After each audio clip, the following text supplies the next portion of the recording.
삼국지 연의는 한마디로 착한 유비와 악한 조조와의 싸움이라고 정의할 수 있습니다. 하지만 또 다른 관점에서는 유비는 보수를 대변하고 조조는 진보를 대변한다고 평가되고 있습니다.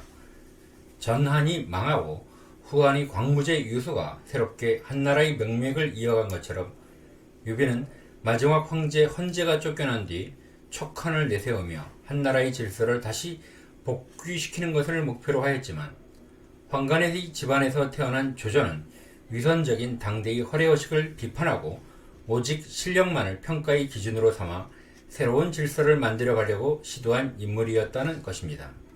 기업이나 개인이 변화를 추구하는 과정을 탐색하는 경영의 변화 방정식 이론은 DVF가 R보다 더 값이 클 때 C, 체인지가 일어난다고 말하고 있습니다.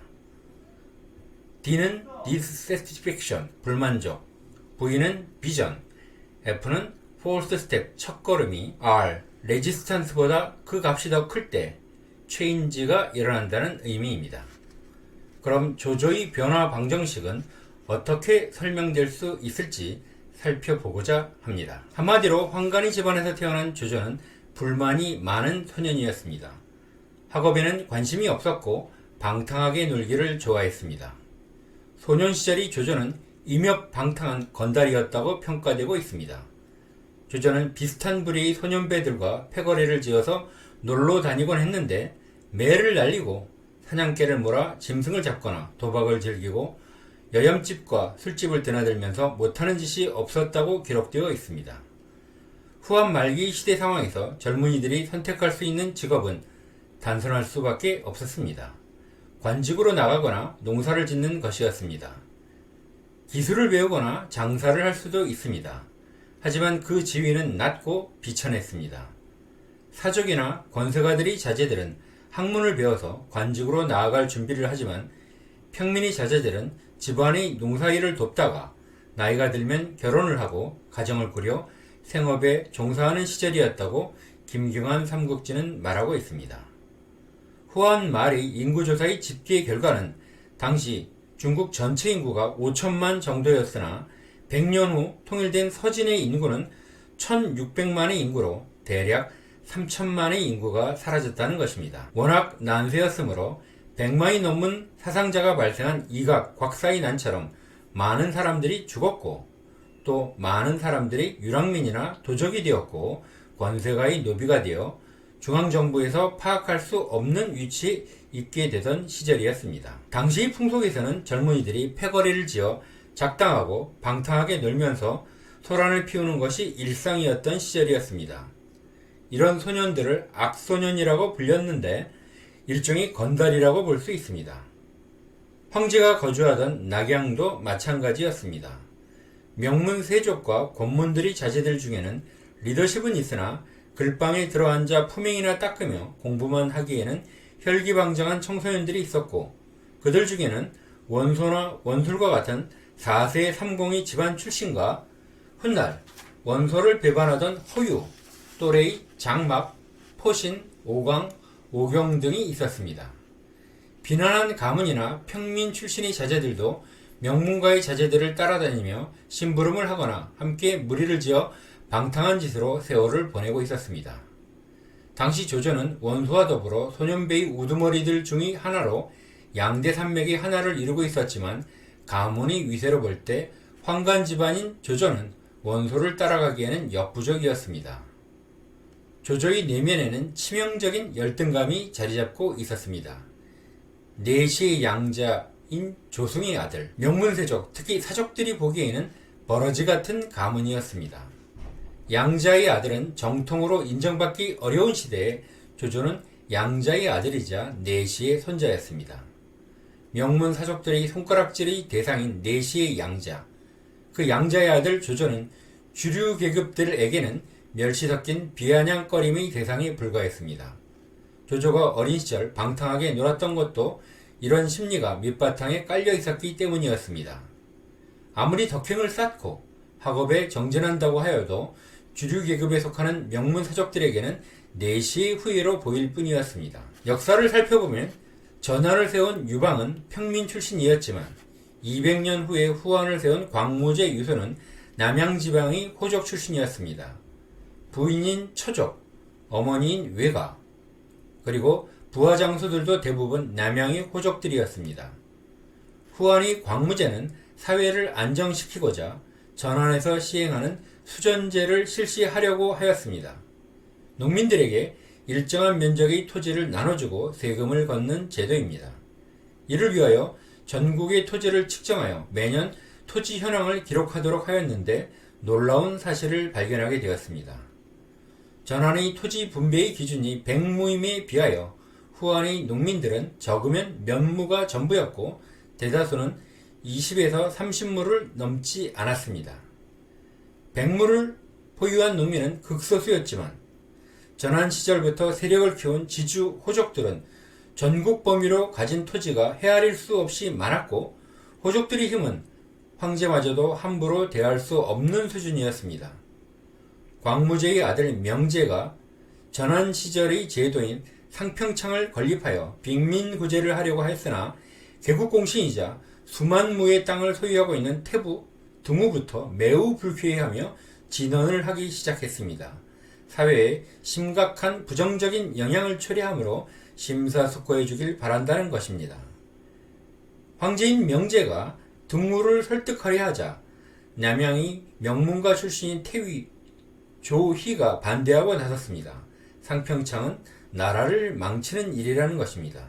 결국 명제는 깊은 탄식과 함께 명령을 취소할 수밖에 없었습니다.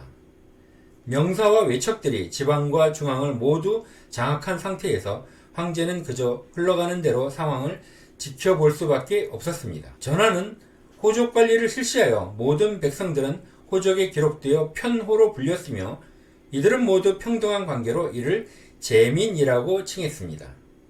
하지만 전한 말기에 이르면 제민은 고르지 않게 되었고 대부분의 사람들은 가난하거나 비천해지고 극소수는 부유하거나 고귀한 호족이나 명문 귀족으로 되어 사회구조가 크게 변화되었다고 이중태는 말하고 있습니다. 이에 더하여 후한의 초대 광무제는 62세, 2대 황제의 명제는 48세로 비교적 장수하였으나 3대 장제 이후로는 모두 미성년의 황제가 즉위하였고 특히 5대 상제는 생후 100일 만에 황제가 되었습니다. 어린 황제가 즉위하면 나라는 외척과 환관이 다스리게 되었습니다. 황제가 어려서 태후가 섭정하게 되면 외척들이 독재정치를 펼치게 되고 황제가 커서 권력을 되찾아 오려고 하면 환관에게 의존할 수밖에 없었습니다. 그 결과 나라가 멸망할 때까지 외척과 환관이 돌아가며 권력을 독차지했습니다. 외척들은 하진과 같이 백정 출신의 천민도 있었지만 그것은 극히 예외적인 경우였고 대부분은 사대부 출신이었습니다. 이 사대부들은 환관 세력의 부패를 맹렬히 비판하며 자신들은 깨끗한 물이라는 의미로 청류파, 환관 세력들은 더러운 오물이라는 의미로 탕류파로 규정하였던 것입니다. 거세당에 궁중에 들어온 환관들 중에는 세디즘 성향을 지닌 자들이 많았고 너희 불행이 곧 나의 쾌감이었던 환관들은 수시로 공포 분위기를 조성하여 사대부들이 공포에 떠는 모습을 즐겼습니다. 환관들은 새로운 가학적 방식을 고안하여 타인들이 자신들에게 자비를 갈구하도록 만들고 자신들이 계속 통제하는 분위기를 조성하였습니다. 조조는 그런 환관과 같은 탕류파 출신으로 청류파들의 인정을 받고 싶어 하였습니다. 조조가 가지고 있는 비전에 대하여 살펴보면 진수의 삼국지, 위서, 무제기에는 조조를 설명하면서 성은 조이고 휘는 조이며 자는 맹덕이다로 기록하고 있습니다. 맹덕은 맹자의 덕을 말하는 것인데 조조의 이름과 자는 순자의 권학편의 규조인 덕조에서 인용한 것이라고 합니다. 조조의 가장 핵심적인 참모인 순욱이 순자의 후손인 것도 이런 성향에서 출발한 것이라고 볼 수도 있을 것입니다. 맹자의 덕을 추구한 조조는 세간의 냉혹한 이미지에도 불구하고 자신이 직접 황제에 오르는 선택을 하지는 않았는데 신하들이 황제에 오르라고 권하여도 조조는 만일 1000명이 나에게 있다면 나는 주문왕이다 라고 선언하며 왕의 자리에 만족하면서 마음이 흔들리지 않았는데 조조는 자신의 임무는 시인 입덕이라며 자신이 아들에게 길을 만들어주는 것으로 만족하였습니다. 중국인들이 좋아하는 경극에는 관우의 얼굴은 충심을 나타내는 붉은색 임에 반하여 간사하고 음흉한 이미지를 상징하는 조조의 얼굴은 흰색이라고 합니다. 오랜 기간 고정된 조조에 대한 중국인들의 이미지라고 볼 수 있는데 시인으로도 명망이 높은 조조가 지은 호리행이라는 시는 젊은 시절의 조조의 마음을 대변하고 있습니다. 병사의 갑옷엔 이가 득실거리고 백성들은 다 죽어가는구나.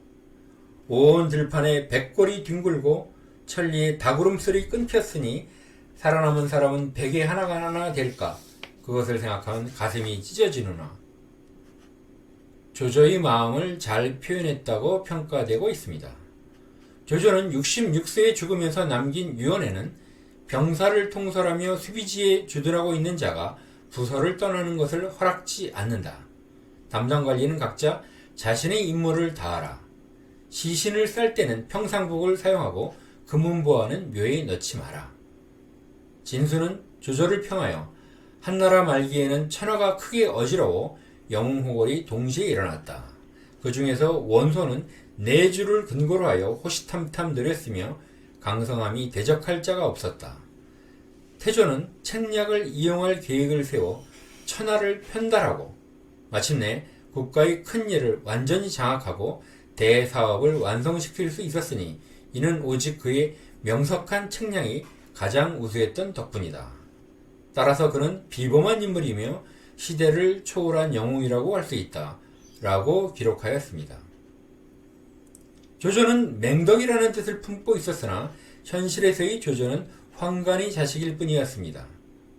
그런 조조의 포스트 스텝, 첫걸음은 무엇이었을까요? 후한시대는 태감, 명사의 시대라고 불리던 시절이었습니다. 여기서 명사는 일반적으로 현이나 군 단위의 거대 가문의 자제나 황제, 외가 친척을 가리키는 말입니다. 한나라는 과거 제도가 없어서 관리가 되려면 일반적으로 고위 관리의 추천이나 심사를 거쳐야만 했는데 그 기준은 사족들 사이에서의 평판이 가장 중요한 요소였습니다. 조조 입장에서는 다행스럽게 할아버지 조등이 추천한 인물들 중에 공경의 지위에 오른 이들이 많았습니다. 조조는 이들을 통하여 퇴위 보수를 지낸 교현과 친분을 맺었습니다. 삼공의 최고 지위에 오른 교현은 조조를 높이 평가하여 장차 천하가 어지러워지면 늙은 자신의 처자식을 부탁한다는 말을 할 정도였습니다. 교현은 조조에게 당장 필요한 것이 허소의 인물평을 통하여 세인과 고위직들에게 이름을 드러내라고 권하였습니다. 허소가 공식적으로 조조를 평가해준다면 조조에 대한 세상의 평가가 새로워지겠다는 것입니다. 당시 조조에 대한 평가는 1억 전의 돈을 써서 태의 벼슬을 산 조승의 아들일 뿐이었습니다. 조조가 후한 예물을 보내고 겸손한 말로 청을 넣어 사귐을 청하여도 허소는 허락하지 않았습니다. 허소의 입장에서는 조조는 근본 없는 내시의 후예일 뿐이었고 황간 가문의 건달배에 대하여 인물평을 한다는 것 자체가 사족들의 인망을 해치는 일이었습니다. 오기가 난 조조는 허소의 약점을 공략하였습니다. 회유가 통하지 않으니 협박을 할 작정이었던 것입니다. 허소의 약점을 알아낸 조조는 허소의 먼 친척인 허유를 시켜서 허소에게 연락을 취하였습니다. 원소가 모친상을 당하여 복양에서 낙양으로 돌아올 때 원소 가문의 위세에 수많은 인사들이 전별금을 내어놓은 재물과 선물을 실은 수레가 줄을 이었던 사건이 있었습니다. 원소는 막상 허소가 사는 연암 경내에 이르자 다른 수행원들은 길을 돌아가도록 하고 마부 하나만을 동반하였습니다. 연암에 사는 허소의 비판을 두려워한 것입니다. 하지만 쉽게 속아 넘어가지 않는 허소는 기존의 나라를 이끌 동량지제라는 원소에 대한 평가를 수정한 재평가를 할 계획을 동생인 허종과 논의하였습니다. 이런 내밀한 계획을 원소 가문에서 알아채고 엄청난 압력이 들어오기 시작했습니다. 이때 허유는 원소의 편에서 허소를 설득했는데 이번에는 조조의 편에서 원소를 배반한 것입니다. 결국 허소는 조조를 만나 조조에 대한 월단평을 하였습니다. 치세의 능신이자 난세의 간호. 허위의 인물평을 얻은 이후 조조에 대한 고위 관료들의 인식은 크게 달라졌습니다. 치세의 능신이라는 허소의 인물평에 힘입어 사마중달의 아버지 사마방은 황제의 비서실 부실장에 해당하는 상서 우승이 있었는데 낙양령에 조조를 추천하였습니다.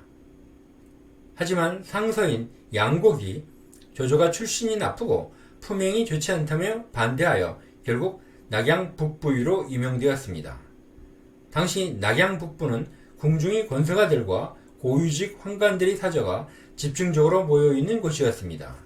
이곳 사람들은 대개 아나무인이었고 법을 어기는 것은 대수롭지 않게 여기는 상황이었습니다.